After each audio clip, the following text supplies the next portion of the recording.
दोन राष्ट्रवादी एकत्र येणे हा आमचा अजेंडा नाही, त्या एकत्र आल्यावर काय करायचं हा आमचा अजेंडा, अशी प्रतिक्रिया भाजपाचे मंत्री चंद्रकांत पाटील यांनी दिली आहे. उपमुख्यमंत्री सुनेत्रा पवार आणि जयंत पाटील यांच्या भेटीवर चंद्रकांत पाटील यांनी ही प्रतिक्रिया दिली आहे.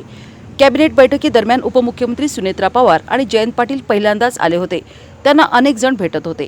प्रत्येक भेटीचा राजकीय अर्थ काढणे बरोबर नाही, पण देवेंद्रजीने स्पष्ट केले आहे, दोन पक्ष एकत्र येण्यावर आमचा अजेंडा नाही, ते एकत्र आल्यानंतर काय करायचे हा आमचा अजेंडा आहे, असं वक्तव्य चंद्रकांत पाटील यांनी केले आहे. सुनेत्रा वहिनी काल पहिल्या कॅबिनेट मिटिंगला आल्या, पहिल्या कामकाज सल्लागार समितीला आल्या, विधानसभेला आल्या, विधानसभेला आल्या आणि अनेक जण दोन कारणाने भेटत होते. काही सांत्वन म्हणून भेटत होते, कारण त्या अंत्यसंस्काराला मी गेलो, पण त्या गर्दीत अशी भेट होणं अवघड होतं.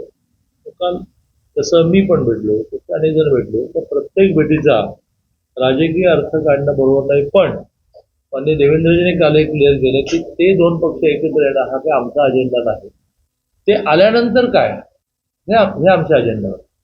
ते आल्यानंतर काय त्याच्या अजेंडामध्ये तो पहिला विषय असेल, आले आता काय करूया. ठरवलं अशी चर्चा नाही, कोणता त्यांनी एकत्र येणार चर्चेला काय झालं.